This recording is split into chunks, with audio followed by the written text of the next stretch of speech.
எல்லோருக்கும் வணக்கம். ஜெயிக்கிற குதிரை மேலே தான் பந்தயம் கட்டணும்னு நம்மளுடைய பெரியவங்க சொல்லுவாங்க. ஷேர் மார்க்கெட்லேயே அதே மாதிரி மேல் நோக்கி போகக்கூடிய ஒரு ஷேரில் தான் நம்ம பந்தயம் கட்டணும். அப்போ தான் நம்ம ஷேர் மார்க்கெட்லேயும் ஜெயிக்க முடியும்.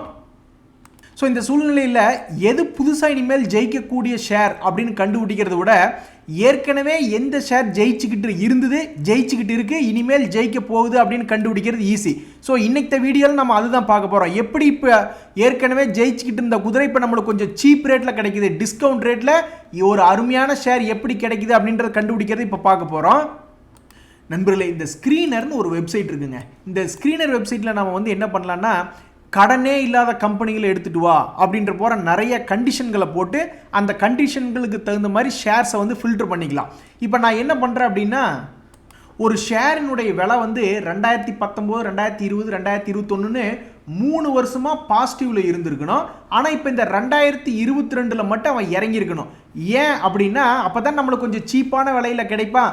3 வருஷமாக ஓடி தன்னைத்தானே வெற்றியாளனாக நிரூபிச்சிருந்த கம்பெனி ஏதோ ஒரு காரணத்தினால இப்போ இறங்கியிருக்கு, மறுபடியும் மேல் நோக்கி ஏறக்கூடிய வாய்ப்பு இருக்குது அப்படின்ற மாதிரி ஒரு நம்பிக்கையில் இந்த 3 வருஷமாக ஏறின கம்பெனி இந்த வருஷம் இறங்கியிருந்ததுன்னா அதை பற்றி சொல்லுங்கள் அப்படின்ற மாதிரி கேட்டிருக்கோம். சரி, அதுக்கப்புறம் இந்த மார்க்கெட் கேபிட்டலைசேஷன் அப்படின்னு ஒன்று இருக்குது. இந்த மார்க்கெட் கேபிட்டலைசேஷன் ஆளாளுக்கு ஒன்று சொல்லுவாங்க. அதாவது லார்ஜ் கேப் அப்படின்னு நீங்கள் கேள்விப்பட்டிருப்பீங்க, மிட் கேப் அப்படின்னு கேள்விப்பட்டிருப்பீங்க, ஸ்மால் கேப் அப்படின்னு கேள்விப்பட்டிருக்கீங்க. எப்படி அந்த கம்பெனியை large capitalisation company, mid capitalisation company, small capitalisation கம்பெனின்னு எப்படி சொல்கிறாங்க அப்படின்னா, இந்த 20,000க்கு மேலே இருந்தால் அதாவது ஆளாளுக்கு ஒன்று சொல்லிட்டு இருந்தாங்க கொஞ்சம் வருஷங்களுக்கு முன்னாடி. அதுக்கப்புறம் தான் செபி பார்க்குற வரைக்கும் பார்த்துக்கிட்டு, எப்போ ஒரு யூனிஃபார்மிட்டியாக சொல்லுங்கப்பா, ஆளாளுக்கு ஒன்று சொல்லாதீங்க அப்படின்ற மாதிரி சொல்லிட்டு ஒரு நோட்டீஸ் விட்டாங்க.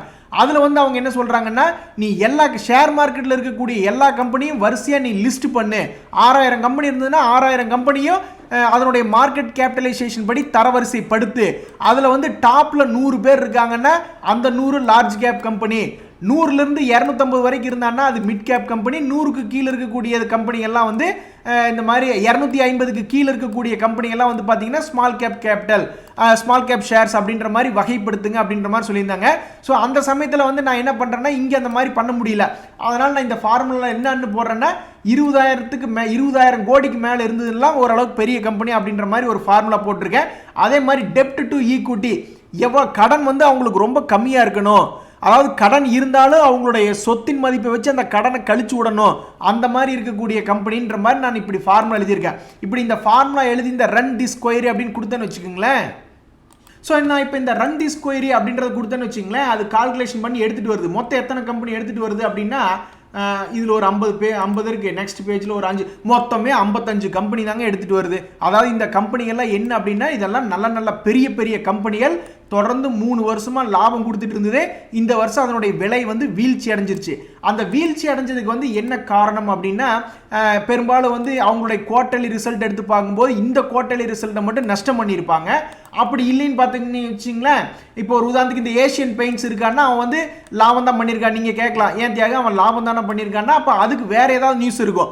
ஒரு உதாரணத்துக்கு ரா மெட்டீரியல் காஸ்ட்டு அதெல்லாம் இன்க்ரீஸ் ஆகிருக்கும். இல்லைன்னா புதுசாக காம்படிட்டர்ஸ் வந்து ஒரு 10,000 கோடி போட்டு நானும் பெயிண்ட் கம்பெனி ஆரம்பிக்க போகிறேன்னு யாராவது புதுசாக வந்திருக்கலாம். அப்போ இதனுடைய மார்க்கெட் ஷேர் குறையும் அப்படின்ற பட்சத்தில் அதனுடைய ஏஷியன் பெயிண்ட்ஸ் அப்படின்ற விலை குறைஞ்சிருக்கும். இந்த மாதிரி ஒவ்வொரு ஷேர், இதெல்லாமே நல்ல ஷேர் தான், ஒவ்வொன்றுக்கும் ஏதாவது ஒரு காரணம் அப்படின்றது இருக்கும். ஏங்க, நல்லா பேசிட்டு இருக்கிற சொந்தக்கார பசங்களே திடீர்னு நம்மகிட்ட பேசாமல் போயிடுறானுங்க. அப்போ அப்படி இருக்கும்போது நல்லா இயங்கி கொண்டிருந்த ஷேரு ஏதாவது ஒரு காரணத்தினால அதனுடைய விலை வீழ்ச்சி அடையாமையாக போயிடும். ஸோ அது ஏதாவது ஒரு காரணம் இருக்கும். நம்மளுக்கு தேவை என்ன, நம்மளுடைய நோக்கம் என்ன, நம்ம வந்து நல்ல அருமையான ஷேரை வந்து டிஸ்கவுண்ட் ப்ரைஸில் இருக்கா, சீப்பாக கிடைக்குதா அப்படின்னு கண்டுபிடிக்க வேலையை தான் நம்ம பார்க்குறோம். அப்படி கண்டுபிடிக்கிற இப்படி ஒரு ஃபார்முலா எழுதி கண்டுபிடிச்சிட்டோம். கண்டுபிடிச்சதுக்கப்புறம் இதனுடைய செக்டர் என்ன அதெல்லாம் நம்ம பார்த்து நம்மளுக்கு தேவையான ஷேரை இப்போ நம்ம சூஸ் பண்ணணும். ஸோ இந்த லிஸ்ட்டில் சூஸ் பண்ணும்போது நானாக இருந்தால் என்ன தெரியுங்களா பண்ணுவேன், இந்த இந்த ஒரு உதாரணத்துக்கு இந்த ஏர்டெல்லாம் இருக்குது பார்த்தீங்களா, டெலிகம்யூனிகேஷன்ஸ், அந்த மாதிரி இன்ஃப்ராஸ்ட்ரக்சர் இதுக்கெல்லாம் விட்டுருவேன், ஃபார்மா விட்டுருவேன், ஐடி விட்டுருவேன், கேஸ் அண்ட் ஆயில், இந்த ஆயில் மார்க்கெட்டிங் கம்பெனிஸ் அதெல்லாமே விட்டுருவேன். ஸோ ஆட்டோ செலக்ட் பண்ணுவேன், பேங்க் செக்டர் செலக்ட் பண்ணுவேன், கெமிக்கலு, எஃப்எம்சிஜி, ரியாலிட்டி, ஏன்னா இதெல்லாம் தான் இப்போ வந்து நல்லா ஃபோக்கஸ்டாக மேலே போகிற மாதிரி இருக்கான். ஃபார்மாலாம் வந்து நல்ல சீப் ரேட்டில் தான் இருக்கா, ஐடி சீப் ரேட்டில் தான் இருக்கா, ஆனால் மேலே ஏறி வர மாட்டேங்கிறானே. நம்மளுடைய வேலை என்ன, ஜெயிக்கும் ஓடும் குதிரைகளை வந்து ஓடிட்டே இருக்க குதிரைகளை எடுக்கிறதா நல்லது. இதை எடுத்து அதுக்கு மேலே நம்ம பணம் இப்போ ஒரு 1 கோடி ரூபா வச்சுருக்கோம் அப்படின்னா மேபி எல்லாத்துலேயுமே பெட்டு கட்டலாம், தப்பு கிடையாது. நம்ம வச்சிருக்கிறதே ஒரு 10,000, 1 லட்சம், 10 லட்சம் அப்படின்னு வச்சிருக்கும் பொழுது முடிஞ்ச அளவுக்கு ஓடுகின்ற குதிரையில் நம்ம பெட்டு கட்டுறதான் பெட்ரு. அதனால தான் இந்த மாதிரி நம்ம எடுத்துக்கலாம். ஆனால் நீங்கள் ஒரு 10 கோடி வச்சிருக்கீங்க, ஒரு 1000 கோடி வச்சிருக்கீங்கன்னா எல்லாத்துலேயும் பணம் போடலாம் தான். நான் வந்து அப்படியே வரிசையை பார்த்துட்டே வந்துட்டு இருக்கேன். எல்லாமே ஒரு அளவுக்கு நல்ல ஷேராக தான் இருக்குது. ஒரு குழந்தைகிட்ட 10 சாக்லேட் கொடுத்து எதாவது ஒன்று எடுத்துக்கன்னா அது எப்படி எடுக்கும்? அது எல்லாத்தையுமே எடுக்கக்கூடிய பார்க்க தான் இருக்கும். ஸோ நிறைய இருக்குது. ஸோ என் கண்ணில் வந்து ஓரளவுக்கு ஓகே, இது வந்து கன்சியூமர் ஓரியன்டாக இருந்தால் நல்லா இருக்குமேன்னு பார்க்குறேன். இந்த மேரிக்கோ அப்படின்றது என் கண்ணில் படுது. இந்த மேரிக்கோ யார் தெரியுங்களா? இந்த ஃபார்மா இண்டஸ்ட்ரியில் இருக்கக்கூடிய, இந்த கன்சியூமர் இண்டஸ்ட்ரியில் இருக்கக்கூடியதான். இது நீங்கள் எல்லாத்துக்குமே பெரும்பாலும் தெரிஞ்சிருக்கும். இந்த பாராசூட் போட்டால் தான் தெரிஞ்சிருக்கும். ஸோ இது கன்சியூமரில் எல்லாமே நல்லா மூவ் ஆகக்கூடிய கம்பெனி தான் இது.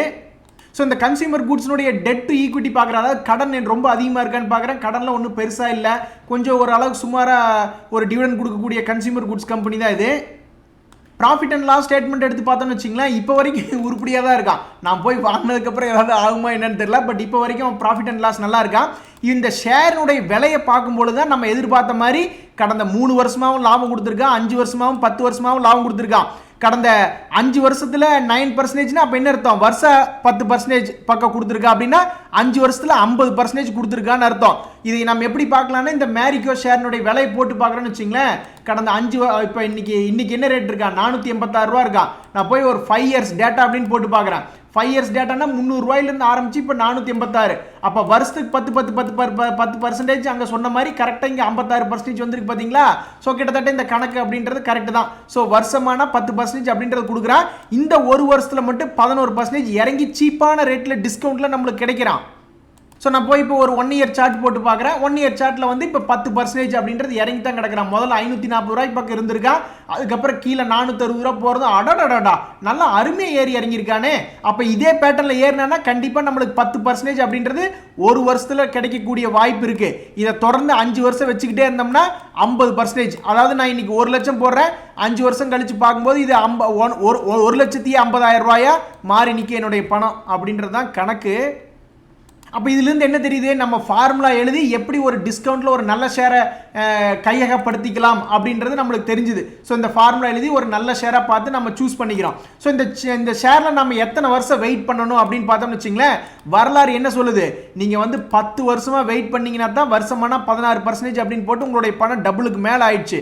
5 வருஷத்தில் அதே மாதிரி 50% சம்பாரிச்சு கொடுத்துருக்கு.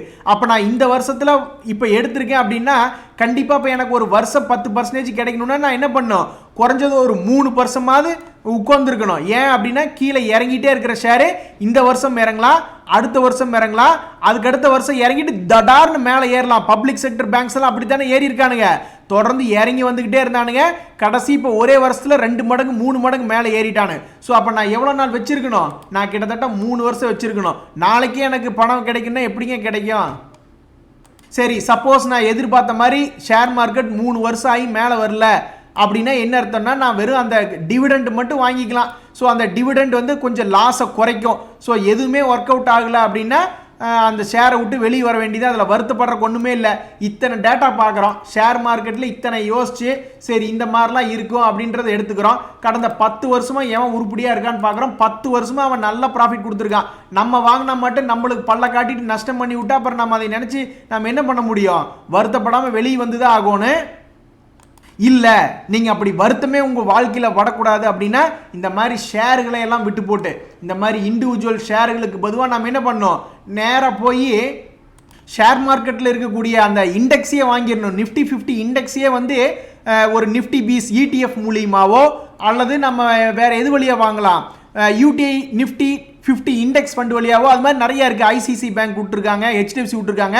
ஸோ இந்த இண்டெக்ஸை பேஸ் பண்ணி இருக்கக்கூடிய மியூச்சுவல் ஃபண்டுகளில் SIP மூலியமாக வாங்கலாம் அல்லது ETF நிஃப்டி பீஸ் ETF அப்படின்னு நம்மளுடைய ட்ரேடிங் அக்கௌண்ட் வழியாவோ நம்ம வாங்கிக்கலாம். அப்படி வாங்கும் பொழுது இதுக்கு முன்னாடி கடந்த 5 வருஷத்தில் பார்த்தீங்கன்னா 10,000 இருந்திருக்கான் 5 வருஷத்துக்கு முன்னாடி. இப்போ வந்து பார்த்தோம்னா 18,512 அப்படின்னு இருக்கான். அப்போ இவனே கிட்டத்தட்ட 82% அப்படின்றது உங்களுக்கு கிட்டத்தட்ட 5 வருஷத்தில் கொடுத்துருக்கான். இதுவே ஒரு அளவுக்கு நல்ல ரிட்டர்ன் தான். ஆனால் ஒன்று, ஷேர் மார்க்கெட் வந்து நம்மளுடைய பணத்தை அப்படியே நேராக தூக்கி கொண்டு மேலே வானத்தில் நிறுத்தக்கூடிய சக்தி அப்படின்றது இது போன்ற நல்ல நல்ல கம்பெனிகளுக்கு இருக்குது. இதெல்லாம் யாருக்கு தெரியும்? மேபி இன்னொரு வருஷத்துக்குள்ளே இது 3 வருஷத்துக்குள்ளே டபுள் கூட ஆனாலும் ஆகலாம். இது போன்ற நல்ல கம்பெனிகள் இல்லைனாலும் ஒரு 50% கூட லாபம் கொடுக்கலாம் ஒரு 2 வருஷத்துக்குள்ளேயே.